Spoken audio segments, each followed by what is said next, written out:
quiero escuchar la reflexión del maestro Daniel Marmolejo, a quien saludo también con mucho gusto, con mucho respeto. ¿Cómo estás, Dani? Buenos Querido días. Vicente, muy buenos días, con el gusto de saludarte, con una preocupación sobre lo acontecido. Venía yo con una serie de reflexiones muy profundas sobre lo que estaba pasando en el mundo, Vicente. El clima de desestabilización global en el que nos encontramos. Y pues ayer sucedió esta tragedia que pone en relieve muchos aspectos. Primero, que es algo indeseable, que no es algo para lo que se trabaja, que no es algo para lo que se invierte. Y después ver la actitud carroñera, ¿no?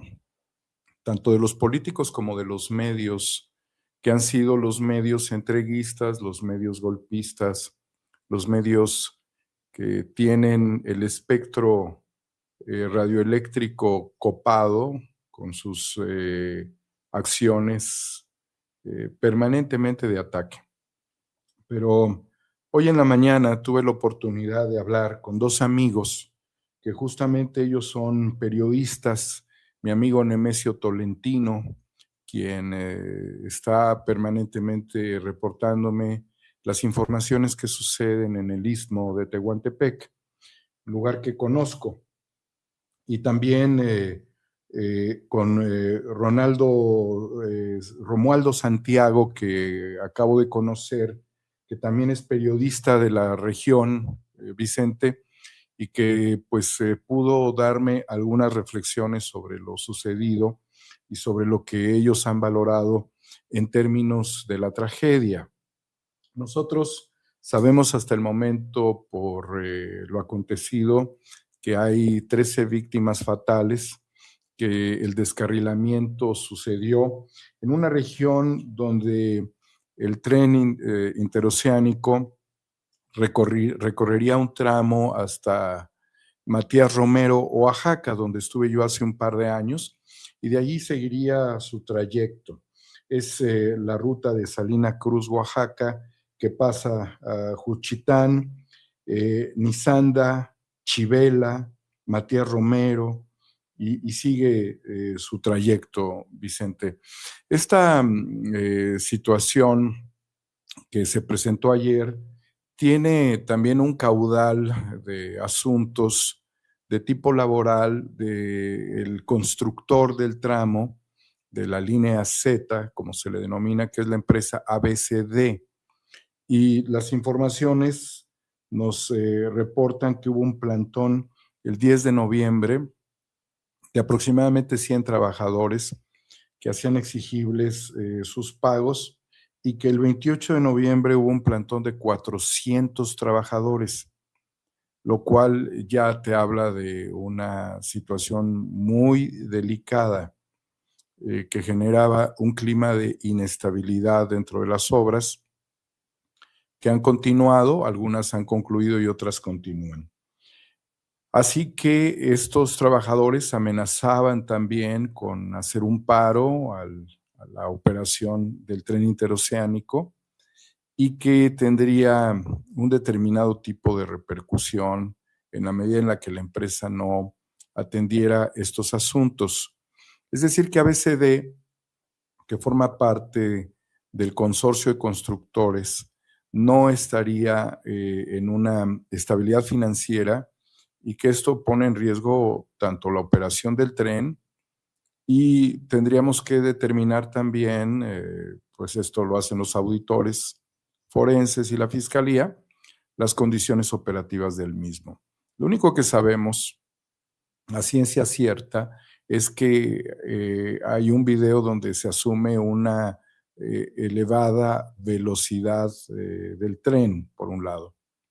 Y lo que los periodistas Nemesio Tolentino y Romualdo Santiago me señalan es de que al parecer los durmientes de la curva en este descenso, donde tenemos pues obviamente hondonadas, y parte del tren se fue hacia la hondonada, tienen que ser principalmente de madera y no de concreto, sobre todo en curvas. Entonces ellos habían hecho una observación al respecto y yo creo que sería la autoridad quien tendría que dar una respuesta sobre si los durmientes de la curva son de madera. También hay una serie de reflexiones que me pudieron dar en su trayectoria de vida y como periodistas, de que nunca había existido en la región del Istmo descarrilamientos en décadas anteriores de trenes de pasajeros, que los descarrilamientos eran principalmente de trenes de carga.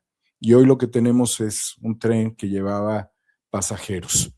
Así es que esta cuestión se tiene que reflexionar también en dos consideraciones técnicas que plantean los periodistas de Oaxaca. La primera es, pues obviamente que haya una, digamos, concordancia entre lo que significa la vía del rodamiento, ¿sí? El calibre de la vía, que debe de corresponder tanto al peso, a las dimensiones, al tipo de rodamiento. El calibre de la vía respecto al rodamiento. Igualmente que, como lo había señalado, los durmientes de madera en curvas. Y que pues los vagones y las máquinas son en la actualidad de ciertas características que, de acuerdo con el trazo de vías férreas, debe ser pues concordante. Es decir, que debe de soportarlo, debe estar adecuado. Entonces son cuestiones técnicas que se tienen que valorar y de que no se estén utilizando o no fueran utilizadas vías desgastadas, reutilizadas. Son consideraciones de tipo técnico. Por el otro lado, querido Vicente, con quien yo he tenido la oportunidad de hablar, sin revelar fuentes, pero son personas que tienen un conocimiento político y geoestratégico, no descartan sabotaje tampoco. Y bueno, no sería descartable tanto por la movilización social que se ha dado, como también por lo que está sucediendo en el mundo, Vicente, porque el mundo está de cabeza y lo que realmente podemos nosotros analizar en nuestra reflexión es que los intereses globalistas le están pegando a todo. Y si tú recuerdas, en el año 2023 yo tuve una participación en la mañanera donde reflexionaba sobre este tema del tren interoceánico o transísmico y me costó la acreditación e insisto, no por parte de presidencia. Lo podemos considerar como un asunto fortuito, probablemente, pero mi análisis estaba en torno a este tema. Lo que significa es que los intereses en esta región son intereses geoestratégicos, tanto por lo que representa el tema de una competencia, obviamente en materia de logística respecto al Canal de Panamá, y este proyecto tan trascendente creado por el presidente de la República, bajo consideraciones históricas desde los tiempos de Porfirio Díaz, que significa este tren que corta distancias y que no solamente es un tren de carga, sino que también es un tren de pasajeros. Y en ello, Vicente, el desarrollo de los polos del bienestar, que tienen que ver con una serie de propuestas que yo planteé en una de las mañaneras o en varias, de la necesidad de darle perspectiva socioeconómica a las comunidades y no solamente crear obras de infraestructura para el beneficio de las grandes corporaciones transnacionales. Entre ellas recuerdo haber señalado a Amazon. Entonces, es innegable que aquí se crearon muchos efectos especulativos que también significaron la salida de algunos personajes que estaban enfocados en construcciones y en el desarrollo de estos sistemas ferroviarios. Hubo salidas desde el Tren Maya, el exdirector de Fonatur, y después gente cercana al presidente de la República que, hasta donde yo he tenido información, tenían intereses especulativos en este importante proyecto que es el tren interoceánico en ambos. Yo propuse desde un principio que aquí se desarrollaran cooperativas, y las hay cooperativas porque no muy lejos de ahí, en el tema del balastro, pues hay cooperativas que también han luchado históricamente. También las hay en otro tipo de yacimientos, piedra caliza. La cooperativa Cruz Azul se encuentra en el municipio del barrio de La Soledad, en Oaxaca, también en el Istmo, y la importancia de seguir desarrollando estos modelos sociales. Entonces, no ha sido ni el interoceánico ni el Maya, y concretamente el tren interoceánico o transísmico, un tema sencillo tampoco en lo social, porque ha habido también pues una presencia de las comunidades donde algunas han aceptado los polos de desarrollo y en donde otras comunidades, otros pueblos no han querido el desarrollo y la integración de este tipo de proyectos, sin que se deje de valorar la importancia, la trascendencia que tiene esto para transformar la economía de todo el sureste del país y de manera muy importante los estados de Veracruz, de Oaxaca, Coatzacoalcos, municipios muy importantes como Minatitlán, la zona sur de Veracruz y desde luego la región del Pacífico mexicano, del Pacífico, del Golfo, con salida hacia el Atlántico, y es una comunicación fundamental.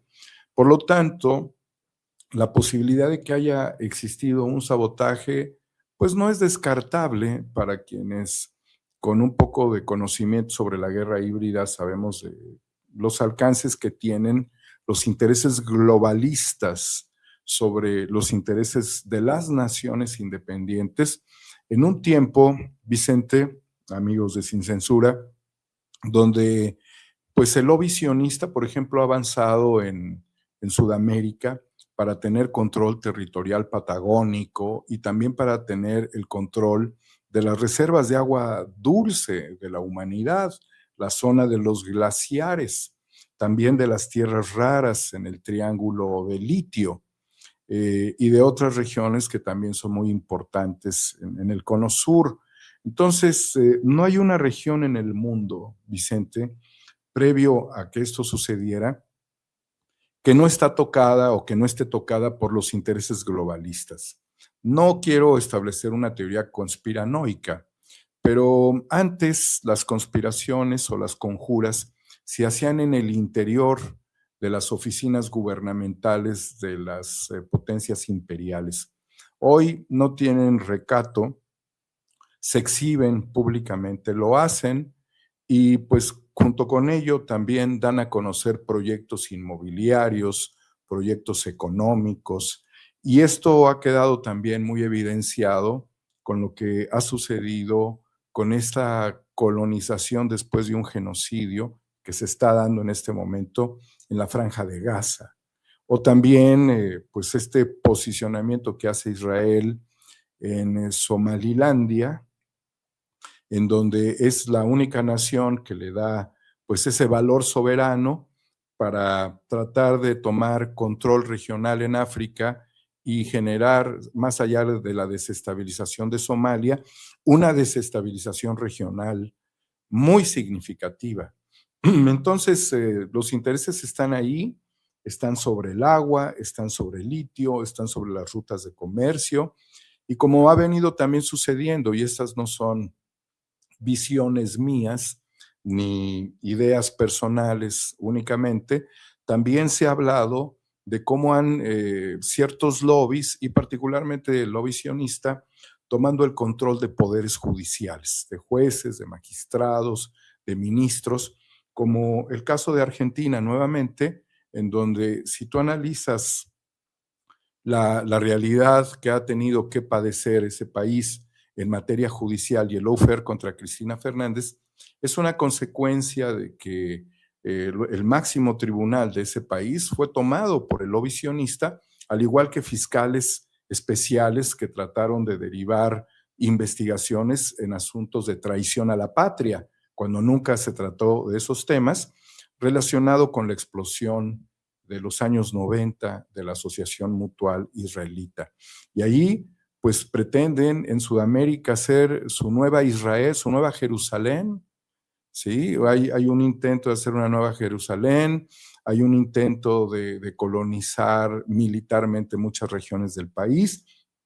Las tensiones en el mundo están muy fuertes y en lo local, Vicente, desde la muerte de Carlos Manso, desde el ataque con coche bomba, desde distintos acontecimientos que nosotros podemos ver, siempre pudiéramos analizar un sesgo de guerra híbrida y también muy claras notas de cómo la prensa y ciertos partidos políticos antipatrióticos, qué curioso, ¿no? Partidos políticos antipatrióticos que quieren dirimir su inconsistencia en tribunales internacionales o directamente con el tío Sam, actúan cuando estos hechos suceden, que además son lamentables. Oye, Dani, ¿cuántos años tienes hablando de la guerra híbrida? Porque al, digo, con mucho respeto, y no quiero que alguien se vaya a ofender, pero el primero que yo se lo escuché, el primer camarada que yo se lo escuché fue a ti, cuando hiciste el documental, aquella serie de documentales. Pero antes de que publicaras los documentales, ya nos hablabas a los amigos de Guerra Híbrida. ¿Cuántos años tienes ya hablando de Guerra Híbrida? Te pregunto, porque te quiero exponer algo. Fíjate, Vicente, que el asunto de la guerra híbrida es una forma de guerra muy reciente, debido a que el desgaste de los ejércitos, como podemos ver la guerra entre Ucrania y Rusia, es terrible. U otras guerras históricas, la guerra de Vietnam, por ejemplo, que fue devastadora, o los ataques contra civiles en Camboya, millones de muertos. Yo llevo bajo el concepto de guerra híbrida, Vicente, alrededor de casi una década analizándolo. Yo tuve la oportunidad de hacer un recorrido por diferentes países del mundo después de que se había dado el fraude electoral en México en el año 2006, y yo tuve una charla con ese intelectual destacado que fue Carlos Monsiváis, y me habló él de algo muy complejo. Primero establecía una lógica que nosotros podemos ver. Cuando las víctimas de Ruanda, las víctimas de Chechenia, de Sudán, de Líbano, han salido a la palestra a criticar a quienes han atacado, a quienes han destruido sus estructuras políticas, sociales, el caso de Libia, de Irak, ¿sí? Parece que son, y lo decía Monsiváis, calumniadores de sus verdugos. Y en esa reflexión, Monsiváis me soltó un toro muy difícil que lo conceptualizó como la teología sin Dios. Y decía Carlos Monsiváis que en la teología sin Dios el mal es a un tiempo el camino del infierno o del paraíso, dependiendo quién ejerce el poder. Entonces la reflexión de Monsiváis, que es una reflexión muy difícil de entender, primero porque no puede haber una teología sin Dios y porque la torta de jamón del Chavo del Ocho es de jamón, no es de aire, aunque casi siempre era de aire. Son aspectos rudos, son conceptos muy fuertes que no se pueden desmontar o desestructurar. Entonces, ¿cuándo pudieras hablar de una teología sin Dios? Esa es la gran duda. ¿Y en qué medida? Yo hice un recorrido desde la Patagonia, llegué al Círculo Polar Ártico, estuve muchas veces en Estados Unidos y en Europa, y no podía desentrañar el concepto. Entonces lo tuve que derivar en un análisis de algo que empezaba a surgir, que era justamente el concepto de la guerra híbrida, el uso de los medios de comunicación, acciones convencionales, que pueden ser acciones de desestabilización de tipo paramilitar, guerrilla, terrorismo, insurgencia o contrainsurgencia, o desestabilizaciones políticas, golpes de Estado, y también la influencia mediática y la guerra cultural, la guerra psicológica, la guerra de propaganda, la guerra en los medios de comunicación. Entonces, con todo ello, yo creo que fui hace una década una de las primeras personas a través de un ejercicio en todo el mundo, llegué al Polo Norte, llegué, te digo, al sur del continente americano, donde ahora se están peleando las tierras los sionistas y también estarían peleando por el agua hacia los glaciares. Poder reconocer que estábamos ya en un fenómeno de un tipo de guerra no convencional y también de acciones convencionales. Y toda esta fuerza le daba a este concepto de guerra híbrida la posibilidad de desarrollarse a más largo plazo que a través de la movilización de ejércitos formales. No significa que esto iba a desaparecer la guerra, pero era una forma de calentar territorios y de desestabilizarlos. Y después con las reflexiones de lo que había sucedido en México en 1968, cuando hay una inestabilidad previo a los Juegos Olímpicos y cuando también se dio el ataque en 1973 al gobierno legítimo, legal, democrático de Salvador Allende con un golpe de Estado militar perpetrado por Nixon y por Henry Kissinger con la CIA, con el apoyo de empresas de telefonía y también de empresas extractivistas, mineras, dedicadas al cobre, pues ya los elementos habían ocurrido y obviamente también hubo análisis en paralelo que surgieron en el mundo, Vicente, como el que hizo la periodista y analista Naomi Klein, de que para dejarlo en términos muy prácticos, cuando te calientan demasiado una situación y generan una enorme confusión social, es cuando se pueden desarrollar acciones de desestabilización mucho más radicales. Y ella lo estableció como la doctrina del shock debido a un manual de tortura diseñado por la CIA y que este manual de tortura también se podía llevar al esquema de las naciones. Y toma también como referencia el golpe de Estado de 1973, que trae a un gobierno militar de tinte fascista, el gobierno de pues Augusto Pinochet y toda la destrucción que se da del proyecto social y del interés de que pudiera emerger por la vía pacífica una visión socialista en América Latina. Entonces, todas estas cuestiones, Vicente, hace una década pude conceptualizarlas en el fenómeno de la guerra híbrida y hace 7, casi 8 años fue que desarrollamos este proyecto que además tú me ayudaste a presentar en la Ciudad de México y que tuvo mucho interés el tema de la guerra híbrida. ¿Por qué? Porque en 2019, cuando lanzamos la serie, a los pocos meses de haber llegado Andrés Manuel López Obrador, estaba claro que se iba a dar un fenómeno de desestabilización.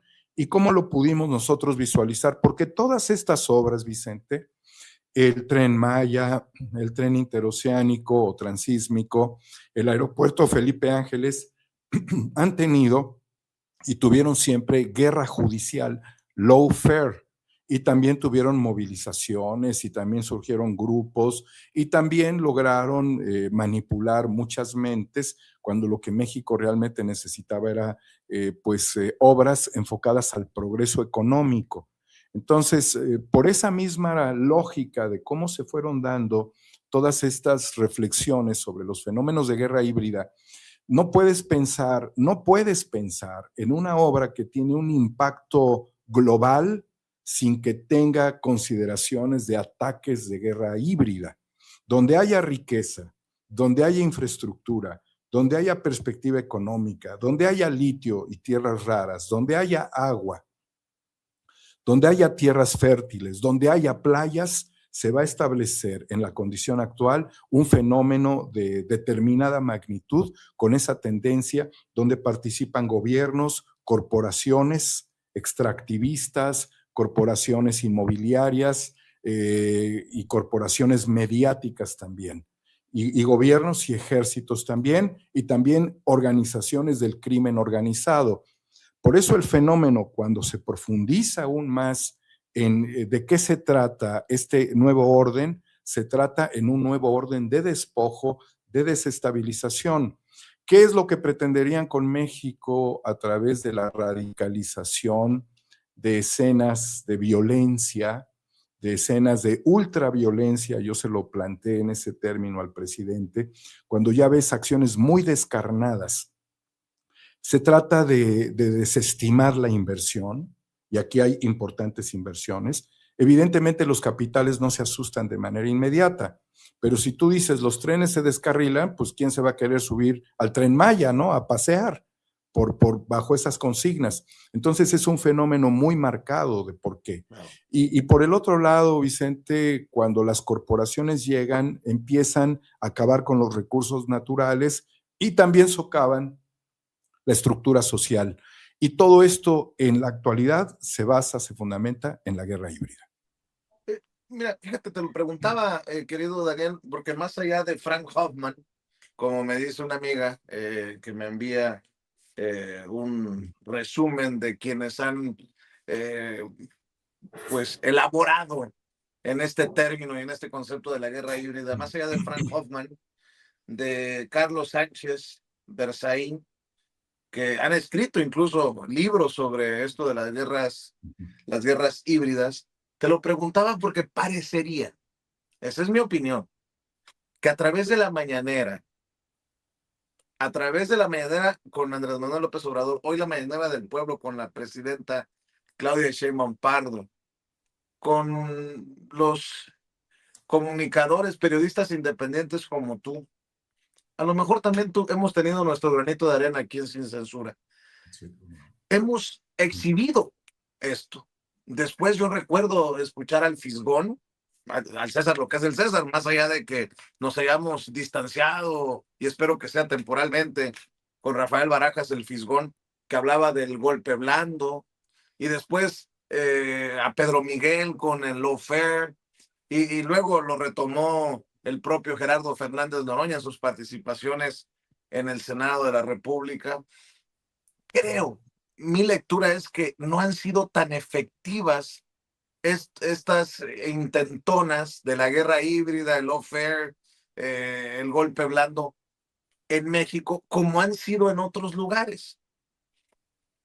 Y a lo que voy es, si vamos a seriamente debatir o conversar de estos temas como el descarrilamiento del tren interoceánico, de temas del metro en su momento, eh, incluso marchas violentas, pues creo que en la oposición también deben de entender que no es de locos decir, a ver, no le ha servido mucho de lo que dicen o hacen, y obviamente el nivel de desesperación ha sido tal que muchos han escupido, como en el caso de Jorge Romero o el propio Güero Castañeda, que decía que hay que ir negative, pero en serio, o que la violencia era el último recurso que le daba a la oposición.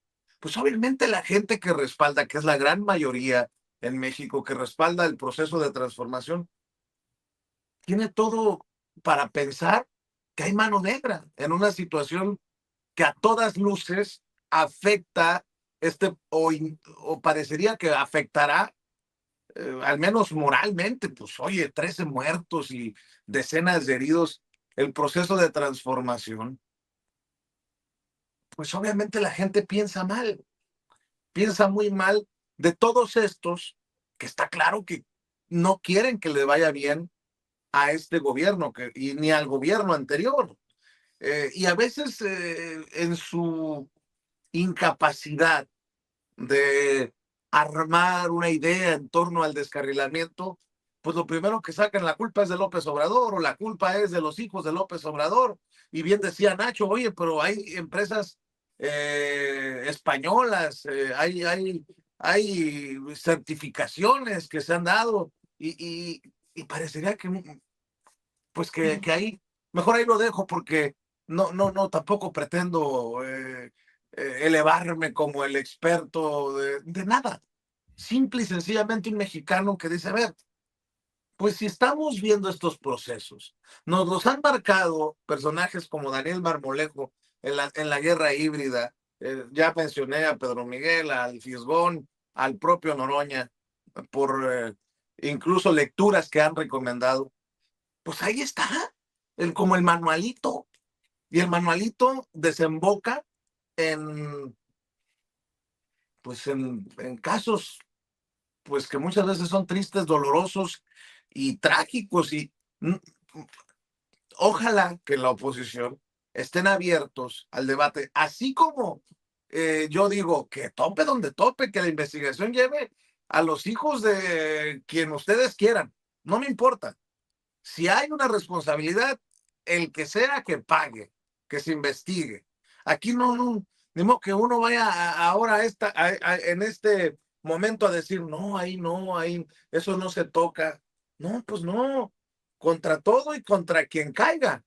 Pero también en la oposición tienen que entender que tenemos también el derecho, por lo que vemos, a decir, y la mano negra, pues no hay que descartarla. Perdón por, no sé si me hice bolas, espero, le ofrezco una disculpa a la gente que nos está viendo y escuchando, pero creo que por ahí va la cosa, mi querido Daniel.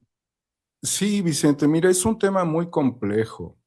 Yo tuve la oportunidad de reflexionar aquí en estos espacios que el 1 de diciembre, cuando se entregó el informe de la presidenta de la República por su primer año de ejercicio en el gobierno del país al Congreso, y que la secretaria de Gobernación con los subsecretarios, Rosa Isela Rodríguez, lo hizo de manera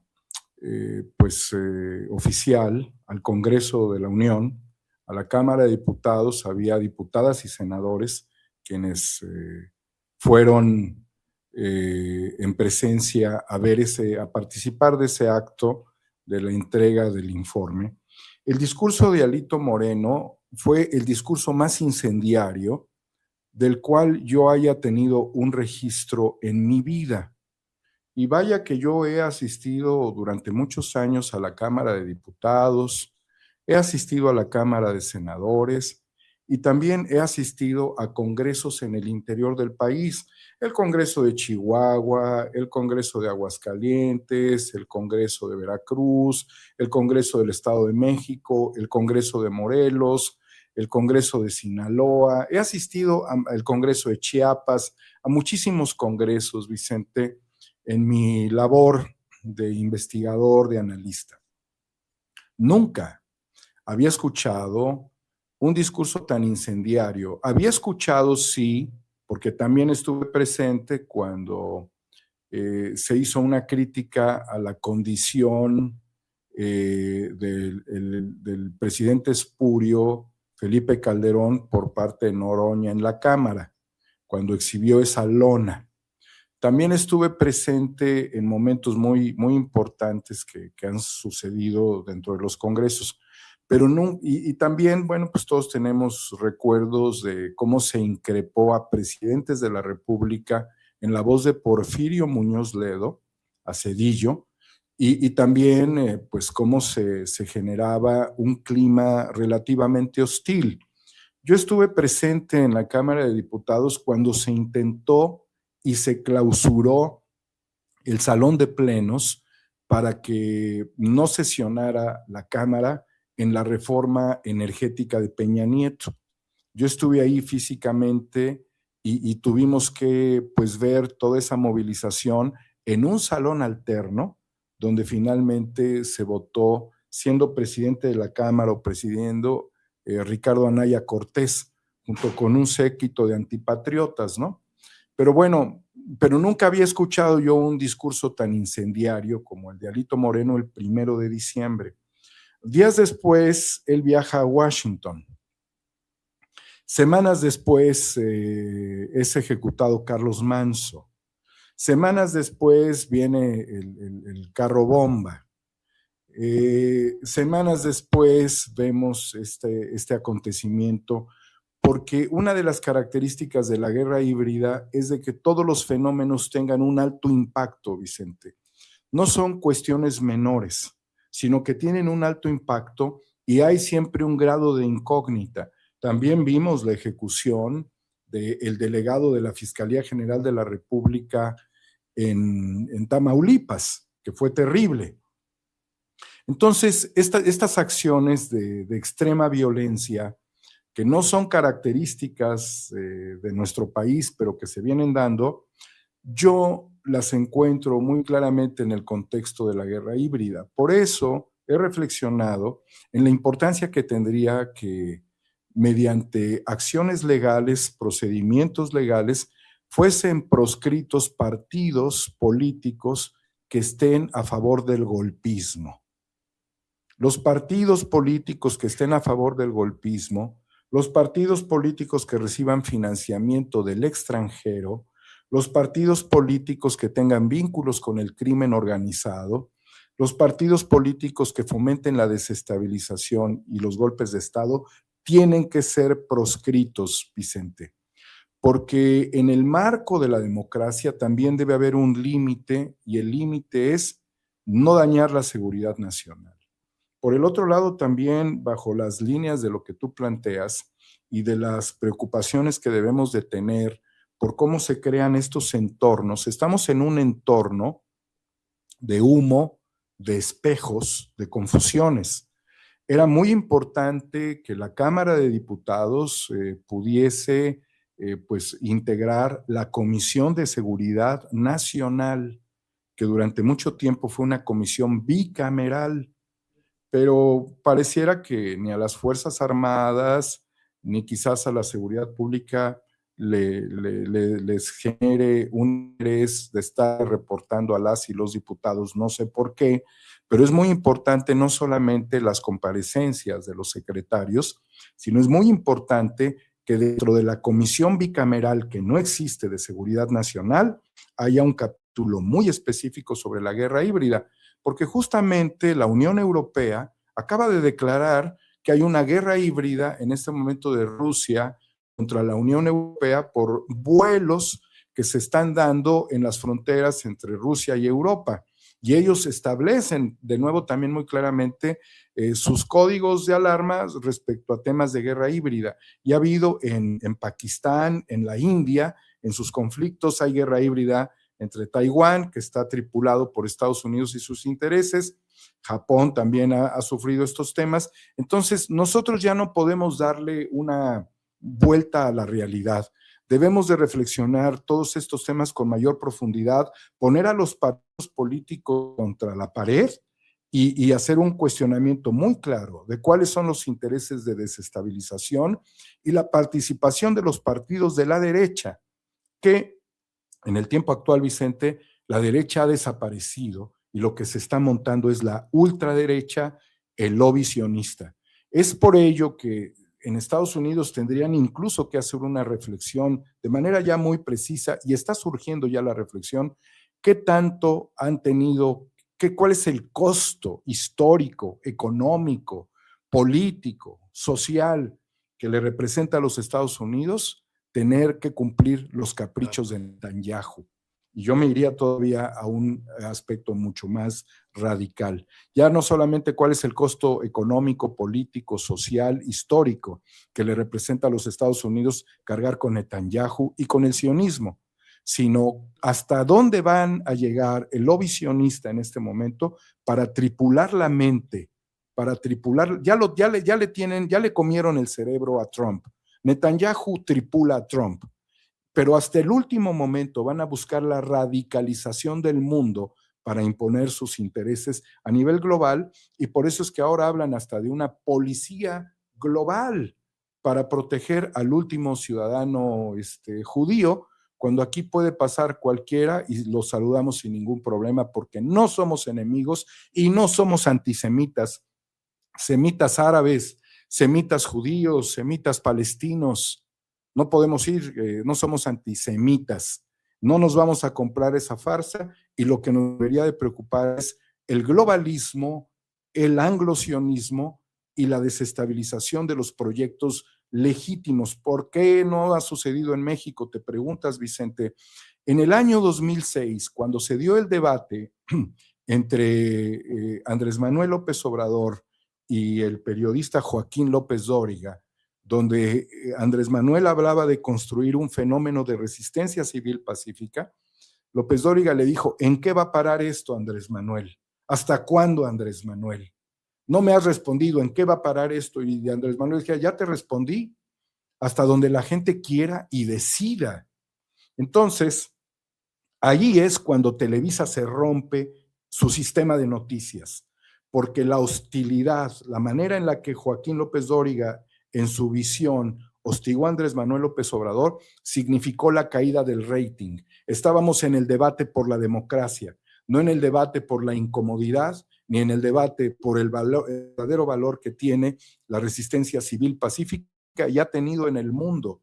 Y en ese momento nos desconectamos de la televisión todos, un gran porcentaje de este país. Y aunque haya gente que vea Televisa y Televisión Azteca y esté en sus cerebros, pues obviamente tripulados por estos personajes que son, pues ya los hemos visto toda la vida, en Argentina, en Chile, la televisión sigue teniendo trascendencia, sigue teniendo importancia, y por eso es que ves personajes que llevan 50 años con sus programas, y por eso viste personajes muy crueles que representaban el fascismo desde la vertiente periodística, como el ahora fallecido Jorge Lanata en Argentina, y por eso ves que esos medios de comunicación han tenido mucho interés. Quizás el último aliento que tuvo Televisa en México fue tripular mediante la telenovela de Peña Nieto y su romance con la gaviota, su llegada al poder, pero le duró poco. Hoy esos medios ya no tienen trascendencia.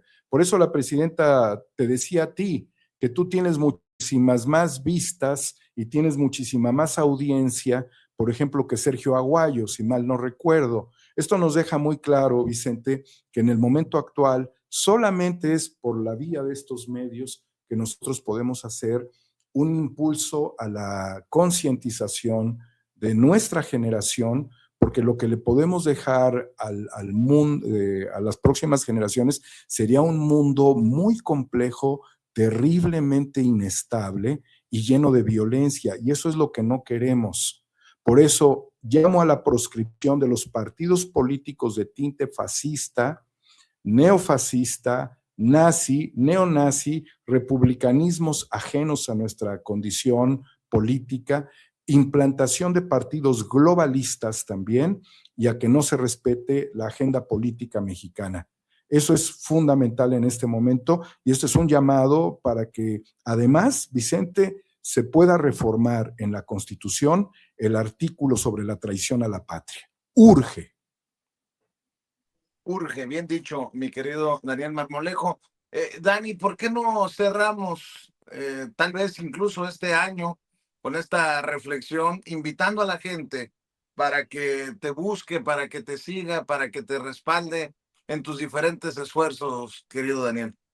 Muchas gracias, Vicente. 4A República, baneado, por supuesto, felizmente baneado, Homo Ex Novo en X, y seguiremos avanzando sobre la importancia de la guerra híbrida, sobre la importancia de fortalecer el aparato político de justicia, de desarrollo económico, industrial y tecnológico y cultural en México. Una revolución cultural es muy importante y hay que ganarla, Vicente. Homo Ex Novo en X.